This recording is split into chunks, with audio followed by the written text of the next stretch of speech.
Olá, amigos! Sejam bem-vindos ao primeiro Parlatorium, o podcast quinzenal do Baldorium. Bom, na verdade, esse não é o primeiro, essa é a edição número 0. E hoje eu vou explicar o que é esse projeto e, para eu não ficar sozinho aqui, eu chamei meu grande amigo Dimitri Robles. Oi, gente! Olha, com voz de locutor de rádio, hein? Eu não sabia que você tava fazendo locução agora. Gripadaço.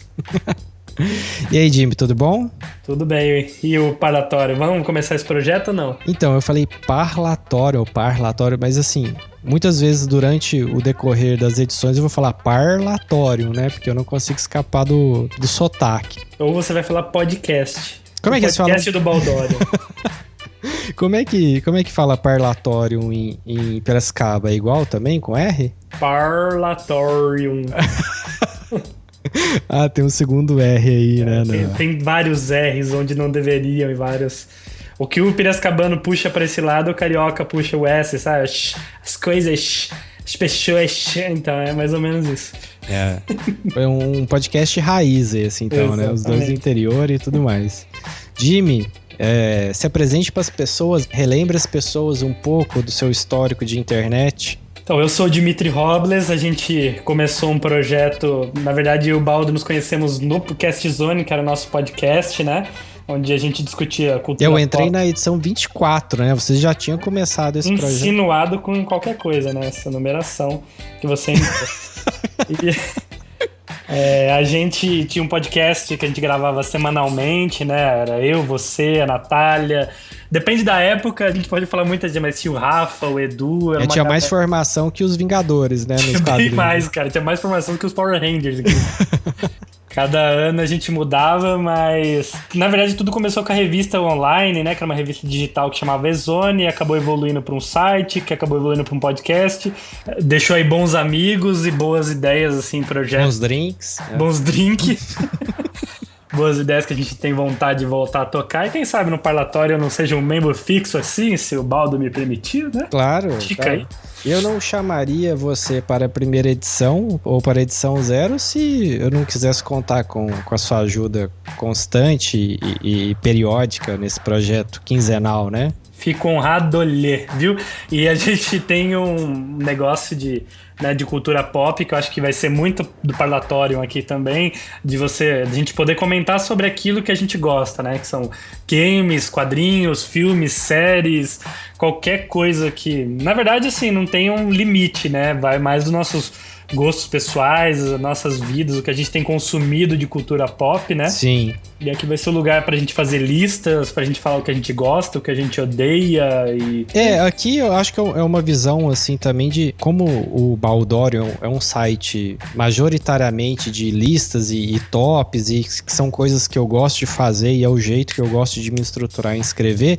Aqui acho que a gente vai expandir a conversa. Se a gente não tem tanto espaço na hora de escrever, aqui a gente vai poder colocar isso para os convidados, colocar isso entre a gente e poder ampliar essa discussão. Então, por exemplo, um tema pode ser desde pegar um top, que a gente fez 5 músicas esquecidas do Kenny Loggins, por exemplo. Quem que é Kenny Loggins? Que filmes que ele participou? E a gente falou do Kenny Loggins ou dos filmes, ou vai ampliando isso para outros músicos esquecidos. Pode ser a gente falar sobre um tema específico, sobre um jogo, sobre tema qualquer da cultura pop com convidados, a gente ter esse espaço de discussão aqui, que eu acho que é o mais interessante, é interagir e principalmente passar essa informação para frente com conteúdo de qualidade, né?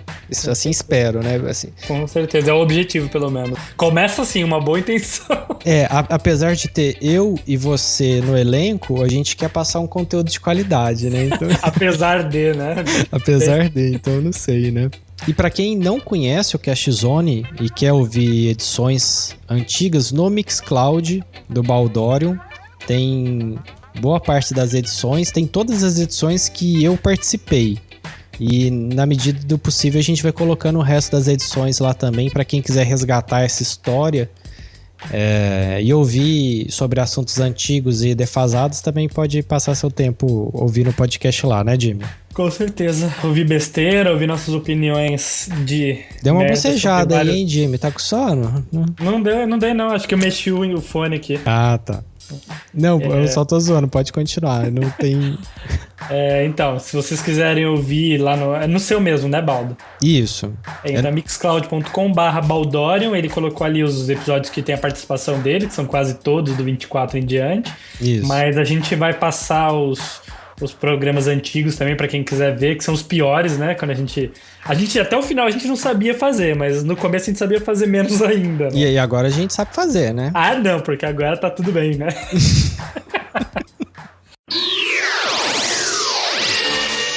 Ô, Baldo, então o Cast Zone é isso aí, o parlatório é esse aqui, tudo novo, coisa nova, e eu acho que a gente poderia, eu tô tomando as frentes de um apresentador aqui. Mas é claro.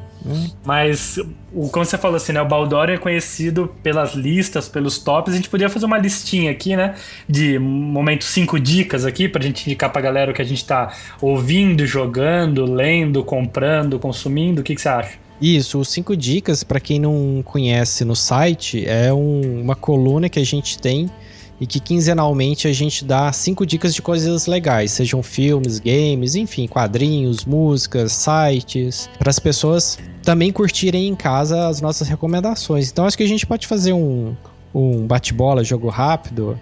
E hoje a gente vai alternar, cada um vai falar uma dica e comentando essas dicas para vocês curtirem as nossas recomendações. Começando com...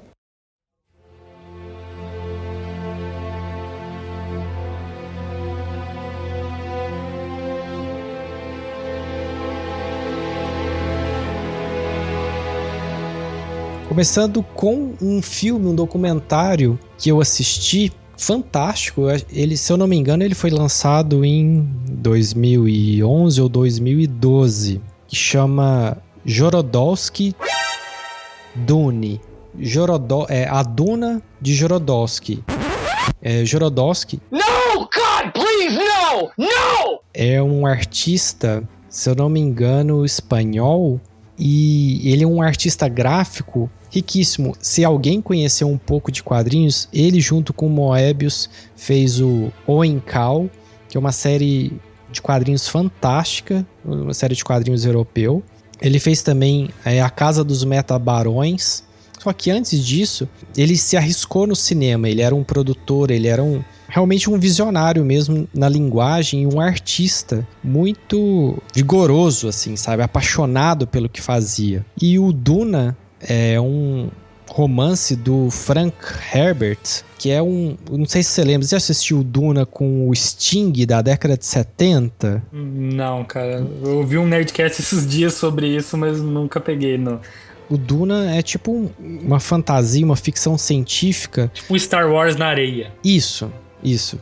A grosso modo, isso mesmo, assim, sabe? Mas é uma crítica muito forte, por exemplo, só tem esse planeta, Duna, é o único planeta na galáxia que fornece o combustível para todas as naves. Então esse romance, ele trata sobre essa questão, a disputa de 3 casas, de 3 feudos mesmo, assim, só que colocado isso num ambiente totalmente de ficção científica, em que eles disputam o controle pela Spice, que é o combustível que abastece todas as naves da galáxia. E o Jorodowsky queria fazer uma versão disso, e a versão dele completamente pirada. Ele queria colocar o Salvador Dalí como um dos barões, e a musa inspiradora dele como a princesa, colocar o próprio filho dele, do Jorodowsky. Seria uma releitura de Duna, é isso? Seria uma adaptação, só que ele mudaria o final. Porque no final do livro, o Paul Atreides, que é o herói da saga, ele se torna um Fremen, ele se torna um habitante do planeta, dos nativos do planeta. E aí ele domina, ele controla, e eles descobrem que o Spice é feito pelas minhocas que andam na areia, tipo o cocô da minhoca gigante, sabe? E ele começa a controlar as minhocas gigantes. Enfim, é uma viagem, mas como livro e até como seriado de TV na HBO é bem legal de acompanhar. Bacana. E o Jorodowsky, ele ia mudar isso, ele ia tipo subverter o final, o planeta ia explodir e a Duna seria espalhada por toda a galáxia, enfim, toda a arte do filme é feita pelo Moebius, o storyboard, o Geiger, que é o cara que criou o visual do Alien, ele que fez todo o design de palácio, de roupa. Era um filme muito à frente do tempo dele e muito antes de Star Wars sequer existir. Só que qual que é a parada? Eles não confiavam muito no Jodorowsky e no diretor que ele tinha selecionado. Então é um projeto que, por várias coincidências, estava dando certo, só que na hora de apresentar isso para os estúdios, meio que deu para trás. O que aconteceu depois disso? Em um dos estúdios que ele apresentou, fez uma adaptação do Duna, não exatamente como o Jodorowsky queria, mas ele fez com o David Lynch, e o filme é horrível, tem até o Sting no filme, magrinho, novinho. Se eu não me engano, o Mick Jagger ia fazer o papel que o Sting fez no filme que saiu, realmente. Coloca o Marilyn Manson logo, né? Já que é pra seguir a linha aí de gente esquisita. Não, então, mas era assim, uma reunião de tanta gente capaz e à frente do que tempo... não deu em nada. Que esse filme que não saiu influenciou incalculáveis filmes que saem até hoje. Por exemplo, Prometheus. E não cumpriu. Prometheus... Que bosta. Eu não consegui resistir. Tem designs, aquela cúpula gigante que eles encontram no planeta do Prometheus, é um design que foi feito originalmente pro Duna do Jodorowsky. Inclusive, essa foi a primeira vez que você falou o nome dele certo no programa inteiro. Exatamente, que eu acabei de ler aqui, Jodorowsky, eu sempre falo Jorodowsky, né? Enfim, o Jodô, o Jojo. Mas o Jodô é o apelido dele mesmo. Vou chamar ele de Jodô, então. Beleza. A cena do Templo da Perdição é o primeiro filme, né? O Templo da Perdição. Não, a Arca... É o primeiro filme do Indiana Jones. A cena da descrição de quando eles abram a Arca da Aliança e sai aquela luz, e a luz vai até o céu, e saem as nuvens de fantasma e vão derretendo os nazistas.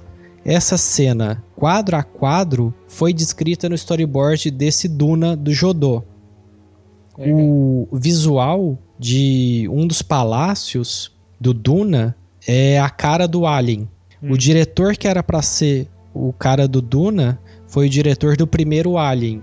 Então é uma série de referências de um filme que não saiu, que reverbera no cinema americano até hoje. E por que todo mundo tem essa referência? Porque eles fizeram um storyboard gigantesco de um livro que acho que só tem 10 no mundo, com storyboard, com detalhe de roupa, com detalhe de design de naves, e deram um livro para cada estúdio americano. Então muita gente teve acesso a isso. E eles chamam esse filme de o filme mãe de todos os filmes que não foram feitos, né? Não, entre o Superman... Ele não foi feito, mas um monte de gente da equipe dele, da equipe do Jodô para esse filme, eles aproveitaram pro Alien, eles aproveitaram... por exemplo, pro Exterminador do Futuro, aquela visão em primeira pessoa que o robô vai olhando, aquela visão vermelha, e que a máquina vai calculando, esse aqui é inocente, isso aqui é um carro, isso aqui não sei o que. Isso tinha no filme. A cena de luta do Star Wars, que o Luke tá treinando com aquela bola que solta laser na nave do Han Solo, tinha uma cena igualzinha do Paul Atreides fazendo isso.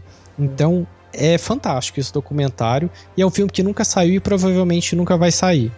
Com certeza. Então, nem Kickstarter salva. Eu acho muito difícil, porque se ele sair hoje, ele vai ficar parecendo um compilado de coisas que já foram feitas. De um recorte de reutilizações. E é justamente o contrário. Foi ele que inspirou um monte de coisa que até hoje a gente vê nos cinemas, entendeu? Sim. Quem tiver chance de ver, se eu não me engano, ele tem no Netflix, mas também tem no Netflix do Pirata da Bahia também. Pirata da Bahia. É sério que essa é a sua tradução? Tá bom, então. Eu queria aproveitar, pegando essa sua excelente dica e várias palavras-chave que você fez, eu tava pensando qual a minha primeira dica que eu faria, né? Então você falou umas palavras aí, documentário, Netflix. Eu sou apaixonado por documentários, apesar de eu não conseguir consumir a quantidade que eu gostaria, né? De ter temas que me atraiam e tudo mais. Mas eu ultimamente... pensei que você falar, apesar de não saber ler, assim, legenda, mas... Eu tenho que assistir só documentários que tem a dublagem, né? Eu ia falar só documentário com figura, mas... Que também, eu gosto também. E eu assisti um recentemente, que também foi no Netflix, que eu achei sensacional, que é o Blackfish.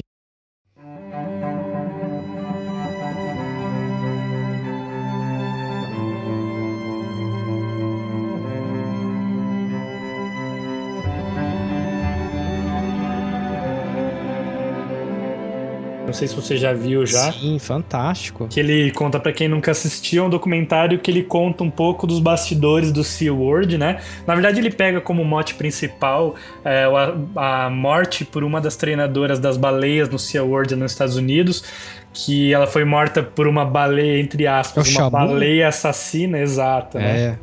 E o pessoal que faz o documentário, eles investigam o porquê que a baleia criou esse estigma de baleia assassina, o que levou ela era psicopata, né? Ela é conhecida como matador de treinador, né? Exato. E quando você começa a acompanhar o documentário, que ele é muito, muito bom, e ele vai vendo assim, tipo, não foi de graça, ela não matou acho que foram 2 ou 3 treinadores, se eu não me engano, gratuitamente. Era um bicho que vivia sob estresse, né? Ele foi capturado de um modo muito brutal do ambiente mesmo. Ele não foi nascido em cativeiro, né? Ele foi capturado, né? Ele conheceu a vida lá fora e foi mantido em um cubículo. Ele dormia num cubículo que era do tamanho do container, que ele não podia virar nem para um lado nem para o outro. E aí você vai criando um paralelo assim da morte da treinadora dele para trás. Você vê que foi uma tragédia anunciada, né? E como que o SeaWorld reagiu a isso. Como que eles realmente tratam, né? Não só as baleias, mas os golfinhos, né? O que essa nova morte mudou nas legislações, né? Porque hoje você não pode ter mais show de baleia com o treinador dentro da água com ela, né? É só aquele show que a baleia interage com o treinador fora da água para não ter o risco e tudo mais. Mas, cara, é sensacional a linha investigativa que o documentário faz. O ritmo dele é muito bom mesmo. Ele vai te instigando, parece uma história de mistério, né? De policial, né? Filme policial. E ele fala, desde o começo, ele quer entender, será que assim, a baleia assassina, como as orcas ficaram conhecidas, será que nesse caso a assassina é ela mesmo? Será que não é a maneira que ela era tratada, a maneira que ela era exigida? Acabou que essa Shamu acabou virando uma baleia de procriação. Então, assim, se ela tinha esse gene agressivo, o que o pessoal do SeaWorld fez? Procriou ela com várias outras baleias, ou seja, criaram vários assassininhos em potencial. E é muito interessante, cara, um documentário rápido, direto e bem investigativo. Mas ele é muito gráfico, né? Assim, você vai ver sangue, você não vai ver o momento da morte, né? Sim, sim. Dos treinadores. Mas ferimentos, sangues, ataques de uma baleia a outra, momentos em que elas vão e afogam treinadores que obviamente sobreviveram hoje, mas mostra esse momento em que elas, né, fazem esse tipo de agressão, né?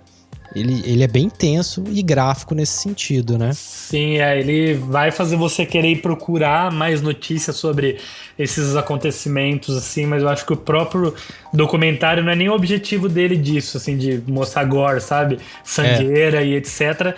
Mas é para chamar atenção para a causa das baleias e da maneira como elas são tratadas e como elas são exigidas, né? E o que elas recebem em troca, sabe? E eu vou te falar, cara, depois que eu assisti esse documentário, eu perdi total a vontade de assistir um tipo de show desses, assim. Eu pensei que você parou de ver Free Willy. Não, Free Willy é legal, porque eles libertam a baleia, né? No filme, pelo menos, né? Viu, eu acho que a gente tá falando errado. Acho que não é nem a Shamu, é o Tilikum, é o nome da baleia que... Acho que a Shamu foi o que eles usaram pra fazer o Free Willy, se eu não me engano. Pode ser. Essa que matou a treinadora mais recente, foi em 2003, alguma coisa assim, chama Tilikum. Que é o que, sabe, gerou várias outras baleias. E tem uma coisa bizarra, né? Do tipo um mercado negro, assim, né? Até o sêmen dessa baleia macho, né? Que é normalmente é difícil de adestrar baleia macho. Eles tendem a gerar e a criar mais baleia fêmea para esse tipo de apresentação, né? O esperma dele acho que criou 70% das baleias que se apresentam nesse tipo de espetáculo, né? Em outros SeaWorlds do mundo, né? Exatamente. E aí você passou adiante um problema que estava num lugar só, com uma baleia só, né? Cara, é um documentário sensacional, tem no Netflix, eu acho que vale muito a pena, não é um documentário maçante, sabe? Eu acho que mostra muito dos envolvidos, as amigas da treinadora, ex-treinadores do SeaWorld falando um pouco dos bastidores, né? E o sentimento que você teve, Baldo, foi exatamente o meu, assim. Eu tinha um sonho, assim, acho que toda criança tem, de ir pra Disney. O meu segundo sonho era esse, de ver um show desse no SeaWorld, cara. Mas eu perdi totalmente, assim, não porque hoje não tem o show da baleia com o treinador dentro da água, mas é que nem você ir no circo e você saber que o animal é maltratado, que ele só faz aquilo porque ele tem medo do choque que ele toma e tal. É um negócio extremamente desumano, mas o documentário é sensacional e eu indico muito.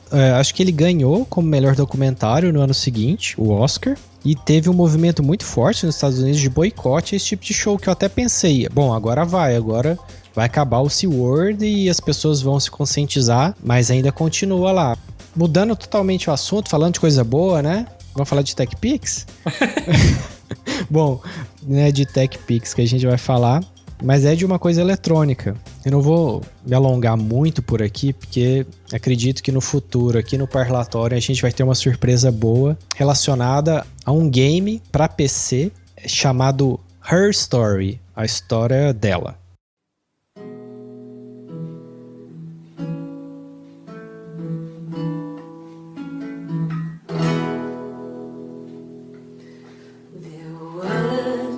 Sisters came walking by the sea. Oh, the wind and the rain. The eldest one pushed the other one in. Oh, the dreadful wind and rain. Que é basicamente um game que você tem uma tela de computador com uma janela e você digita termos em inglês de busca, como se fosse procurar uma palavra no Google mesmo. Só que o que você procura são fragmentos de vídeos de 7 entrevistas com uma mesma mulher. Para entender, tem alguém que você não sabe quem e você está representando ele, você olhando para sua tela de computador é como se fosse a personagem que está dentro do jogo. Você só consegue ver a tela do computador com uma janelinha para procurar esses vídeos. E a primeira palavra que começa, que já está lá escrita, é assassinato.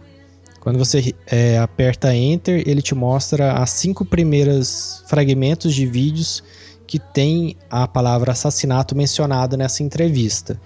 Você vai clicando e tentando descobrir o que aconteceu, quem é essa pessoa que está falando com os policiais, o que aconteceu, quem foi morto, por que ela está dando entrevistas para os policiais. O jogo não tem um final clássico, vamos dizer, você vai passando de fase, chega, mata o chefão ou descobre, e aí aparece a cutscene do fim do jogo. Você vai descobrindo, você tem mais de 200 fragmentos de vídeo, você pode terminar o jogo sem ver todos, se você quiser. Dependendo do que você ouve no vídeo, por exemplo, você clica assassinato. Apareceu 5 vídeos, você vai clicar no primeiro. A pessoa fala, eu não sei o que aconteceu com ele, você acha que pode ser assassinato? Onde está o Simon? Aí você, ela falou Simon. Deixa eu digitar agora Simon no campo de busca dessa janelinha. Aí ele te dá mais 5 vídeos. E aí, dependendo do que a pessoa fala, você mesmo, como jogador, tem que pegar essas frases, essas informações e ir colocando novas palavras para descobrir mais sobre essa trama.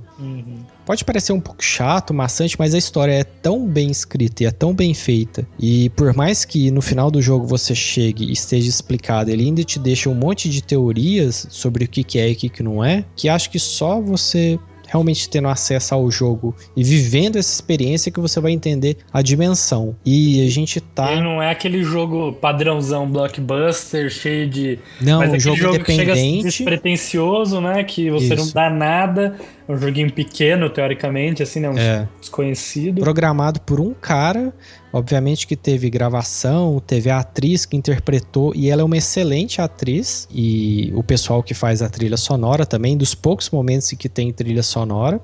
Num ano em que saiu The Witcher 3, Mortal Kombat 10, e você vê um monte de sites e um monte de pessoas da indústria dos games falando que esse jogo tá no top 5 dos games do ano. Acho que só isso basta para quem gosta realmente de uma boa narrativa, de uma boa história, e ir atrás desse jogo. Com certeza, dá uma respirada diferente, né? Daquela sequência de games grandes, cheio de orçamento. Eu, assim, eu não cheguei a jogar, eu não sou um PC gamer, eu jogo mais no PlayStation 4, mas isso me interessou em ir atrás. Eu jogo PS4. PS4. Piada totalmente interna. Interna demais, né, cara? E antiga, né, ainda por cima. Me sentindo velho com essa piada, cara. Sim. Viu? Vou aproveitar mais uma vez o seu gancho. Você falou desse jogo indie. Eu nem sei se ele é indie, cara, mas assim, eu paguei barato, eu considero que é indie, tô brincando. Esses dias entrou em promoção um jogo que eu paguei barato no camelô, então eu considero indie, né? Mortal Kombat 10, né? É. Ele é um jogo que eu comprei por uma promoção que apareceu na PSN. Eu acho que não é nem novo, cara. Já deve ter uns 3 anos, 2, 3 anos. Mas como é pra falar de coisa que a gente tem consumido e eu consumi ele faz pouco tempo, eu achei sensacional. Assim, se você ficou triste com o cancelamento do Silent Hills, né? Que era o novo projeto do Guillermo del Toro, da Konami. O game chama Outlast. Acho que ele saiu pra PC também.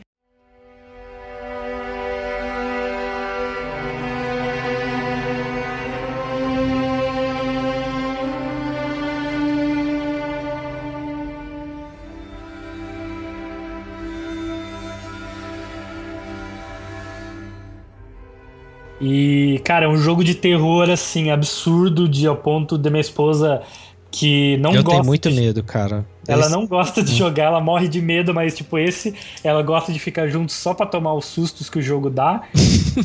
Cara, é muito Ela não gosta, mas ela gosta de ver os sustos. Ela não gosta desse jogo, desse clima de jogão de terror, de filme de terror, nem nada.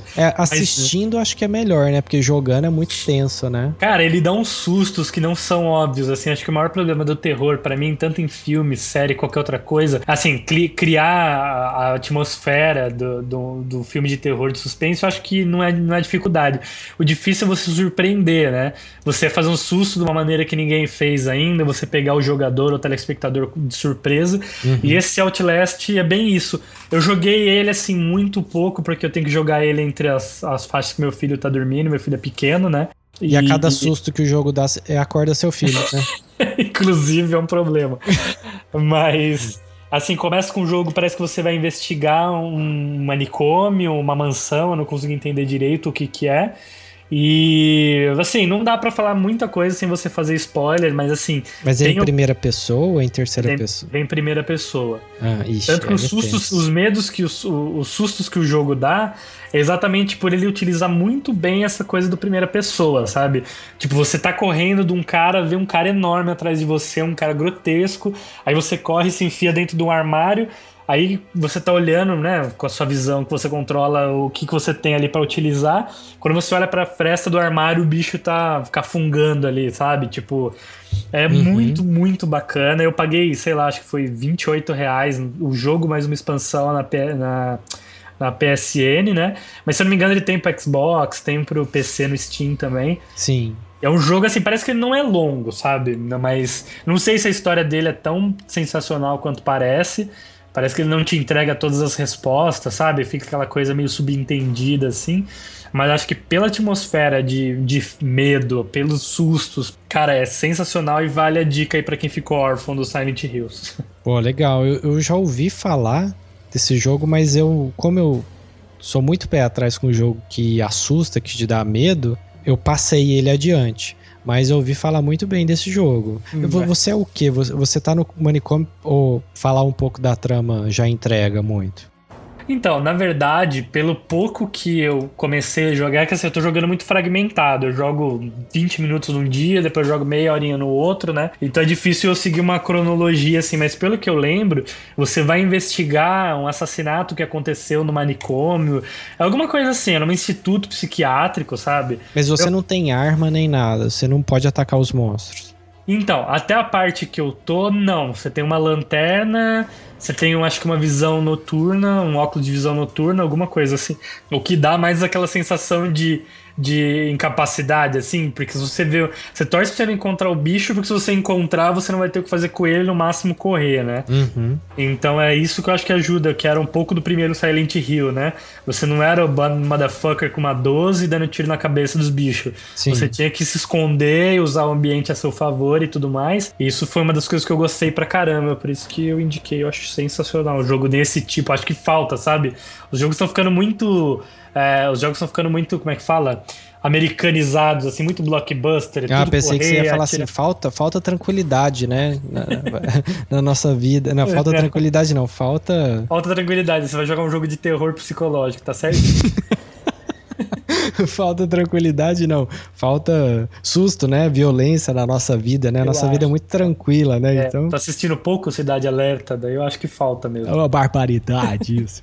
Na tela... Então, na tela, só que não na tela da televisão, Jimmy, pegando um segue bizarro que eu vou tentar emendar na sua dica, eu recomendo uma coluna do meu amigo de Falei? WhatsApp. Zap, que é o Fernando Caruso, aquele humorista do Multishow, filho do cartunista Chico Caruso, que chama, olha só, eu acho que eu vou falar mais uma vez Caruso na frase Caverna do Caruso.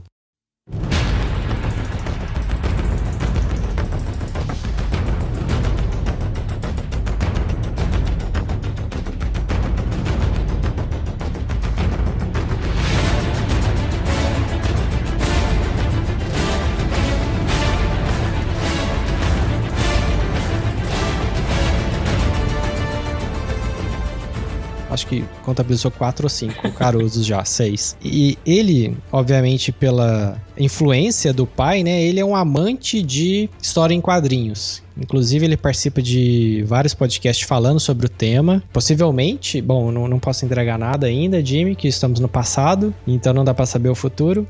Exato. E ele fala toda semana sobre um quadrinho que ele leu.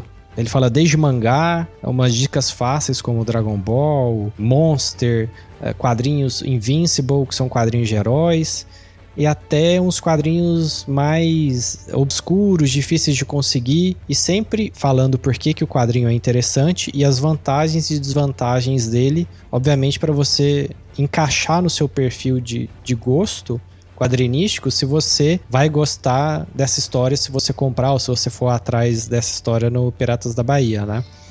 Então, ele escreve de um jeito leve, bem explicado, com tiradas de humor também, e é um cara super disponível, tá lá respondendo comentários de todo mundo que entra.